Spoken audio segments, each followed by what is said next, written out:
مزمل اسلم کراچی میں news conference کر رہے ہیں. یہ کہ جب آپ اپنے بینک سے اپنے جمع کرائے ہوئے ڈالر جو ہے جب مانگنے جائیں تو وہ آپ سے وقت مانگے کہ آپ کو ہم جی میں بتاتا ہوں کہ آپ 2 دن بعد لے لیں, آپ 3 دن بعد لے لیں. دیوالیہ وہ ہوتا ہے کہ جب آپ ملک میں درآمد کرنا چاہ رہے ہو کوئی چیز, آپ کو بینک اپنے اندر گھسنے نہ دے. اس وقت پاکستان میں مارکیٹیں تو چھوڑیں, لنڈا بازار اور شیرشاہ جسے کباڑ مارکیٹ کہتی ہے, وہاں کا بھی کچرا صاف ہو گیا, وہاں پہ بھی کوئی چیز اویلیبل نہیں ہے. اتنے برے حالات ہو چکے ہوئے, اور اس ملک میں اگر چیز 100 روپے کی ملنی چاہیے, کیونکہ یہ امپورٹ کی ایلسیز نہیں کھلی, تو وہ 125 150 روپے میں لوگ مجبور ہو رہے ہیں اور کارخانے بند ہو رہے ہیں. پہلے جو ہے جیبوں پہ ڈاکہ لگا تھا مہنگائی کی شکل میں, اب جو ہے پیٹ پہ لات ماری جا رہی ہے. اور پاکستان میں اب میں آپ کو بتاؤں جو بحران اگلا کیا ہے, مہنگائی کو آپ بھول جائیں گے, کیونکہ مہنگائی سے چلیں جیب میں پیسے ہوتے ہیں یا آپ کی تنخواہ سے تھوڑی زیادہ مہنگائی آپ ادھر ادھر سے پکڑ کے گزارا کر لیتے ہیں. لیکن اگر آپ کو سوچیں بے روزگار کر کے گھر بٹھا دیں تو سستی چیز بھی آپ کے لیے مہنگی ہو جائے گی. اس وقت جو پاکستان کی معیشت ہے اس دورائے پہ کھڑی ہو گئی ہے. 6 ارب ڈالر کے ہمارے ریزروز ہیں, 6 ارب ڈالر کے. ہر ہفتے آدھا ارب ڈالر ختم ہوتا ہے. تو اس سے اندازہ لگا لیں کہ یہ جس سپیڈ سے جا رہے ہیں, اور اگر باہر سے رقم نہیں آئی تو 8 سے 10 ہفتوں میں پاکستان کے ریزرو ختم ہو جائیں گے. ساتھ ساتھ 4.5 ارب ڈالر جو ہے اسٹیٹ بینک نے جو لوگوں کے ڈپازٹ تھے وہ بھی حکومت پاکستان کو دے دیے.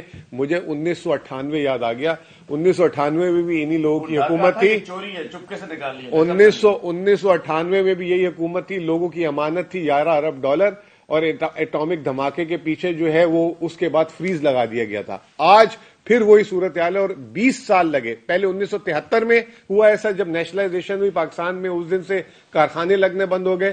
پھر 1998-99 میں جب اکاؤنٹ فریز کیے, پھر اس کے بعد سے لوگوں نے بینکوں میں پیسہ رکھنا ختم کر دیا. ابھی عمران خان صاحب آئے, انہوں نے روشن ڈیجیٹل سے بحال کیا لوگوں کو, اور چیزیں ہوئی. باہر سے ریمیٹنسز 19 ارب ڈالر تھی, جب لیے 31 ارب ڈالر پہ لے گئے. تو یہ ساری چیز ہوئی. اب یہ نیا کام ہو گیا جس کی وجہ سے 3 ارب ڈالر کی مہینے کی جو ترسیلات ریمیٹنسز آتی تھی وہ 2 ارب ڈالر پہ آ گئی. ماہانہ 1 ارب ڈالر کا نقصان. پھر اس کے علاوہ جو برآمدات ہم 3.25 ارب ڈالر مہینے پہ لے گئے تھے وہ 2.5 ارب ڈالر سے نیچے آ گئی. اب جو نئی باتیں آ رہی ہیں, لوگ کہہ رہے ہیں کہ جنوری میں 2 ارب ڈالر بھی ہو جائے تو وہ بہت بڑی غنیمت ہوگی. تو مہینے کا صرف 2 ارب ڈالر آپ جو ہے کس سے نقصان کریں, ریمیٹنسز اور ایکسپورٹ سے. خدا کے واسطے اگر یہ آپ نے پرفارمنس دینی ہے اور 22 کروڑ لوگوں کے ساتھ یہ کرنا ہے تو آپ پلیز چلے جائیں, ورنہ اگر آپ نہیں جائیں گے تو یہاں پہ جو ابھی جو بات ہو رہی ہے لا اینڈ آرڈر وغیرہ کی, یہ کسی وجہ سے ہو رہی ہے. لوگوں کے پاس روزگار نہیں ہے, لوگ بےچارے پریشان ہیں, گھروں پہ پیسے نہیں ہیں, فاقے ہیں, ایک دن کے کھانے نہیں کھائے جا رہے. 200 روپے کا آٹا چھوڑے, 150 روپے کا آٹا بھی جو ہے لوگ, مطلب 55 روپے کا آٹا جو ہے ہم مہنگائی کرتے تھے, اور آج 125 سے 150 روپے کا آٹا جو ہے وہ لوگوں کو مل نہیں رہا. تو خدارا یہ معیشت کے حالات اچھے نہیں ہیں. اور اگر اسحاق ڈار صاحب کہہ رہے ہیں کہ پروپوگنڈا سے یہ حالات خراب ہو رہے ہیں, لوگ سونا خرید رہے ہیں, ڈالر خرید رہے ہیں, ایسا نہیں ہے. ہماری بھی حکومت تھی جب, اس وقت کم پروپوگنڈا ہوتا تھا, یہ 13 جماعتیں مل کے کرتی تھی.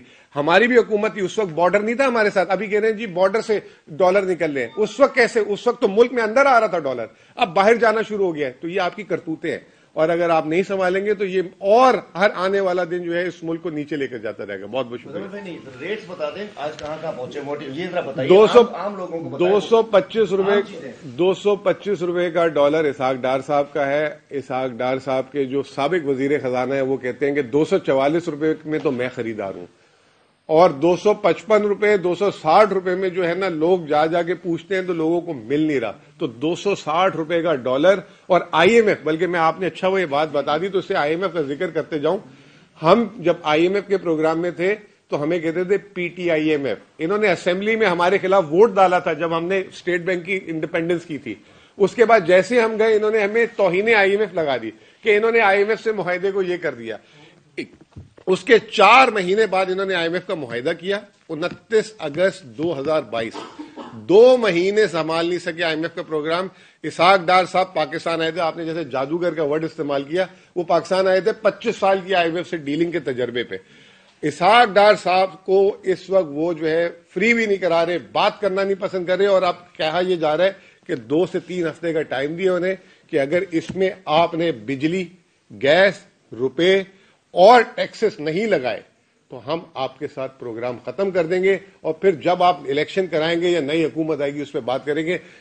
وہ منظر نامہ بھی میں جب سوچتا ہوں کہ اگر امپلیمنٹ کر دیا تو ہم مرتے ہیں، اور اگر نہیں امپلیمنٹ کرتے تو ویسے ہی ہمیں مار دیا ہے. تو حالات جو ہیں اس وقت قابو سے باہر ہیں، اور ہر روز ایک کارخانہ بند ہوتا ہے، ہر روز ایک کارخانہ بند ہوتا ہے، اس کا کوئی جواب نہیں. اور وہ کہتے ہیں کہ جی پروپوگنڈا ہو رہا ہے ملک میں، اس کی وجہ سے لوگ جو ہے یہ پروپوگنڈا کی وجہ سے کوئی کارخانہ بند کرتا ہے. آپ اپنی دکان بند کریں گے، میں کہوں گا جی حلیم عادل صاحب یوں ہیں، آپ اپنی دکان بند کر دیں گے اس میں.